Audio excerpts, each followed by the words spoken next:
Hello, welcome to Group 1. Have you ever wondered what are the arts of China? So watch and learn, for we are going to report about the Chinese art. Hundreds and thousands of years has passed. The traditional art forms of China are still practiced even in today's modern China. According to the writer Jenna Wang, there are 5 major art forms from traditional to visual art. First is the Peking opera. Peking opera is a form of traditional Chinese theater which combines the music of Chinese instruments, singing, miming, and history.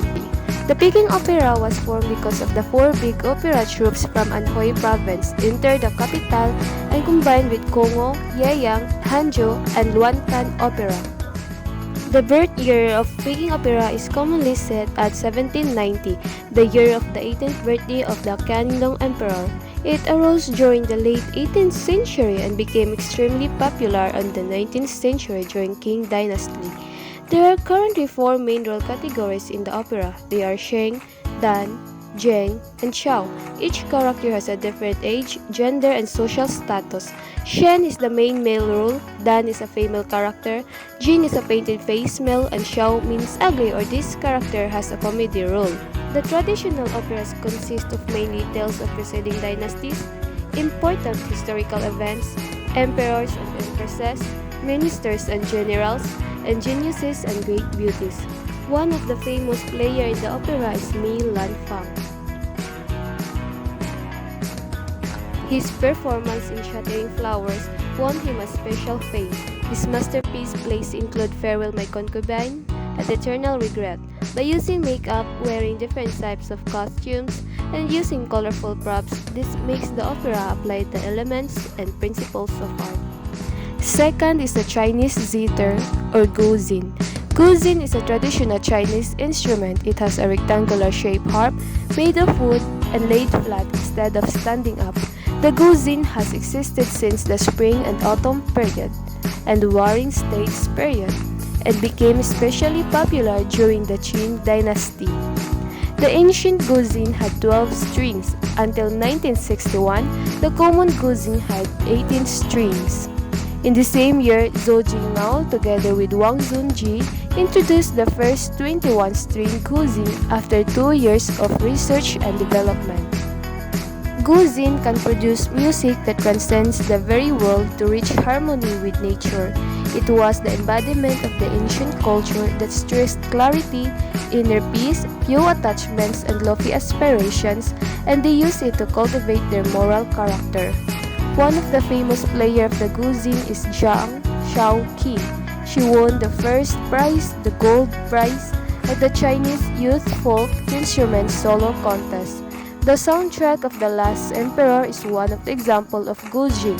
It is also the soundtrack that makes Shaoxing, together with Yuichi Sakamoto, won the Academy Award for Music.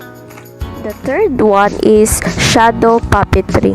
Shadow puppetry is a form of theatrical performance that uses the shadow of puppets cast on a screen. The shadow puppets used in China are typically semi-transparent leather plates to which semi-transparent dyes are applied. As a result, the shadow cast onto the screen tend to be colorful during performance. Originated in China 2,000 years ago.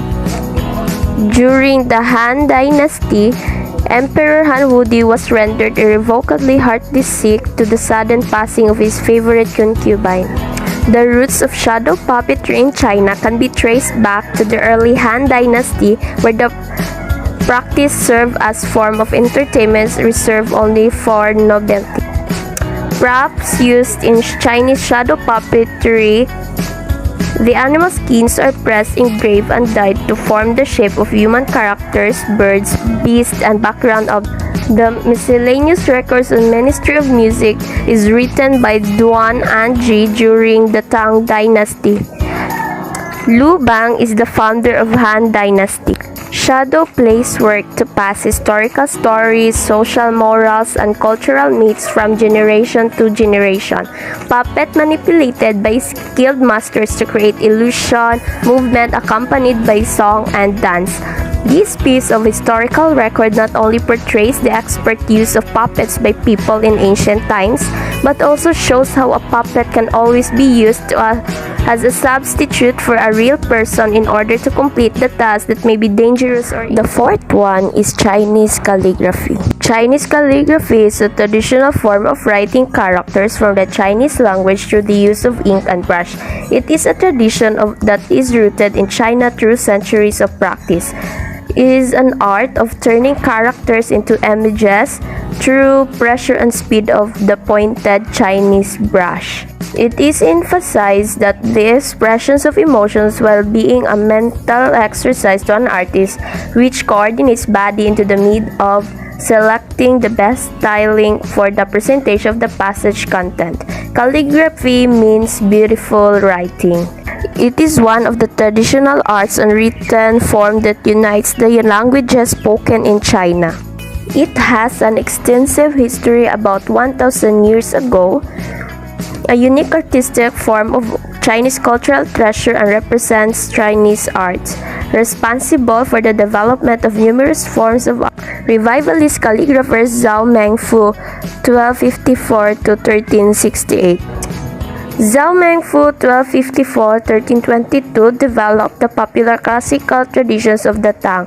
In Ming Dynasty, we have Wen Zhengming, Zhang Ritu, Zhu Yongming, and Wang Daosu. The most popular calligraphers do have calligraphy master Zhong Yao 151 to 230, father of standard script, Sun Shui Biao, Zhang Shu Biao, Li Ming Biao. Categories of Chinese calligraphy. We do have seal script or Swan Su. It's a script that was designed to be engraved. It is the oldest script but is still used because it has remained to be popular. Second is clerical script or Li Shu. Is referred to as the chancery script. The third one is regular script or Kai Shu. It is easiest to read and is very suitable for learning calligraphy. The brush strokes are clearly drawn. The fourth one is running script or Xing Su, also known as the semi-cursive script since it is halfway between regular and cursive. The fifth one is cursive script or Chao Su, literary grass or straw script. The Chinese also call it mood writing. All strokes for a single character are shortened and linked together. Most of the time, the characters run into each other, making them practically illegible to modern Chinese. So, Chinese calligraphy is responsible for the development of numerous forms of art such as ornate paperweights, ink, stone, and seal carving. Last but not the least is the paper cutting. Paper cutting or jianxi is the art form of cutting paper with sharp scissors or a knife. This art has a long history. Its origin dates back to 4th century after Kailan invented the paper in the Eastern Han Dynasty. It was used before for religious decoration or for pattern in embroidery. This art was popular among high society women, but it soon spread to other classes. They displayed paper cut designs in windows and doors. They are sometimes referred to chuang hao, meaning window flower. But paper cuts are definitely not limited to flowers. Wang Zigan is the famous modern paper cutting artist. His work contained both of delicacy of the south and the outgoingness of the north. This is the famous example of paper cutting made by young and artists with disabilities. In paper cutting, it is important to have the space to highlight the cuttings, including also the balance, since most of the design are in symmetrical cuts. Now that you know the 5 traditional art form of Chinese art, and some of those will be familiar to you already. Hoping you learn a lot about this lesson, especially in preserving and keeping our own traditional arts alive. Thank you and have a grateful day.